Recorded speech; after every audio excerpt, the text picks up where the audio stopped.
الله وبركاته. ازيك يا حبايبي، عاملين ايه؟ النهارده هنبراكتس اون property of multiplication برضو، بس على الاسوشيتيف property بس. يلا نفتح كتاب المعاصر page 195. يلا بينا. سؤال نمبر 1 بيقول لي which of the following represents the associative property. مين هنا اللي بيعبر عن associative؟ ركز على associative، ما بنغيرش اي numbers، احنا بنثبت النمبرز هي. يعني مثلا ايه 3 2 1، يبقى هنا 3 2 1 already، بس مغيرين البراكتس على 2 numbers مختلفين. في هنا letter B بيقول لي 2 by 5 by 3، والناحيه الثانيه 2 by 5 by 3، ولكن البراكت على 5 و 3، لكن البراكت على 2 و 5. سؤال نمبر 2 بيقول لي the associative property applied on 7 by 8 by 10 is. قال لي هنا الاسوشيتيف بروبرتي ممكن نخليها ايه؟ فكره ان الاسوشيتيف بروبرتي ان انا لو طبقتها يبقى انا اللي انا هعمله ان انا هعمل اللي جوه البراكتس الاول، يبقى هعمل 8 باي 10 الاول هتطلع 80، يبقى انا هعمل 7 باي 80، بالتالي هي ليتر بي 7 باي 80 واروح منزلها 0 واعمل 7 باي 8 ايكوال 56. فكره هنا ان انا طبقت الاسوشيتيف بروبرتي ان انا حليت اللي جوه البراكت الاول. نمبر 3 بيقول لي 253 بلس 226 بلس 142 ايكوال، والناحيه الثانيه عكس. خلي بالكم هنا في حاجه بتتلخبط فيها. هنا اتكلم عن البلس، فربط لك الليسن القديم خالص الاسوشيتيف برضو بروبرتي في للاديشن، فمش هتفرق معانا حاجه، هي نمبرز هي ولكن البراكتس مختلفه. ففي النهايه الليفت هاند سايد لازم يكون قد الرايت هاند سايد. الليفت هاند سايد هنا ايه 253 226 142، الناحيه الثانيه في 253 وفي 142 يبقى ناقص 226، يبقى letter B. سؤال نمبر 4 بيقول لي 2 by 5 by 4 equal 2 by كام by 4. طبعا نفس الكلام هنا، بس هنا خلي بالك برضو associative property نفس النمبرز هي repeated بس البراكتس مختلفة، يبقى النمبر اللي ناقص هنا 5 عشان يبقى 254 وهنا 254، يبقى الانسر letter C اللي هي 5. سؤال نمبر 5 بيقول لي 2 by 3 by 4 equals ايه، فانت مطالب انك تحلها وخلاص. فانا لو نفترض ان انا هحط البراكتس على 2 by 3، يبقى 2 by 3 equals 6، يبقى كام 6 by 4 equals 24 اللي هي letter C. سؤال نمبر 6 بيقول لي 300 by 7 by 0. قلت له بس الزيرو ايه هيرو، يبقى كل ده كله بزيرو، ماليش دعوه بقى 300 by 7 equal كام، احنا لسه هنعمل هو 0 by اي نمبر equal 0، يبقى equal 0 على طول، يبقى letter C.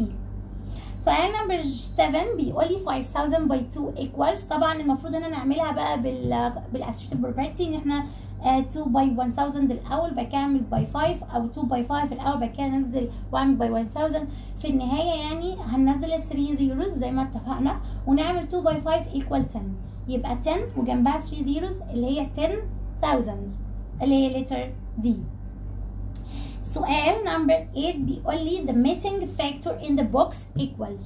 على فكره انا دي ما شرحتهاش في الليسون، بس already triangle ده احنا خدناه قبل كده في الاريا، وكنا بنقول ان فوق هو الريزلت والترينجل ده بيعبر دايما عن الباي، ففوق الريزلت 70 يبقى 10 باي كام equal 70، يبقى باي 7، يبقى طبعا letter D. سؤال نمبر 9 بيقول لي 8000 equal كام tens. الاسئله دي كنا بناخدها زمان، وهبقى اعملها لكم في الريفيجن او في ستوريز صغيره يعني. ان انا هنا 8000 equal كام tens. التنس دي فيها كام زيرو؟ فيها 0 1.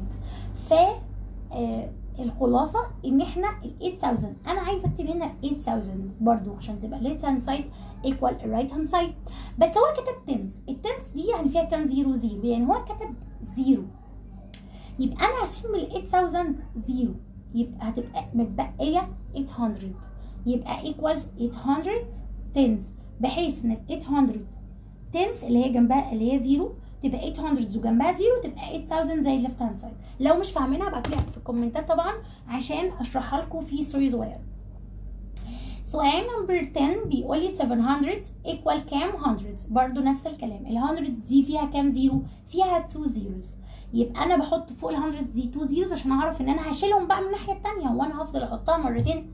فهو كانه حاطط ال 100 دي، حاطط 2 زيروز اوريدي، فانا هشيلهم من الانسر اللي المفروض احطها. فانا المفروض احط 700 عشان يبقى زي الليفت هاند سايد، فاروح هو حط لي 100، يعني اشيل 2 زيروز علشان مش هحطهم مرتين. يبقى انا هشيل 2 زيروز يبقى لي 7، يبقى لتر A. وبالعقل كده 700 equal 700، يبقى لتر A. اخر سؤال number 11 بيقول لي which equation would be best to include in an explanation of the associative property of multiplication. يعني مين من هنا من التشويسز بيعبر عن الاسوشيتيف بروبرتي؟ هيكون letter A طبعا دي الزيرو هيرو، يبقى ده الزيرو بروبرتي. letter B 372 دي اول حاجه بتاكد منها ان النمبرز هي ما اتغيرتش ما اتبدلتش، عشان ما تكونش لحسن تكون كوميوتيتيف ولا حاجه. بدليل مبدئيا هي الانسر لتر بي عشان هي ما اتغيرتش، هي 372 بس البراكتس هي اللي اتغيرت، يبقى دي اسوشيتيف بروبرتي.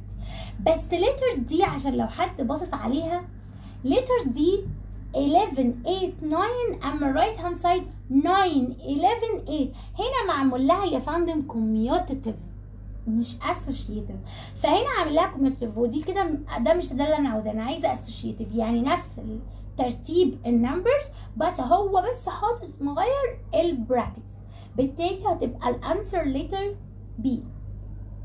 وبكده نكون خلصنا الليسن، خلصنا اليونت، واشوفك على خير اليونت الجاي. جود باي.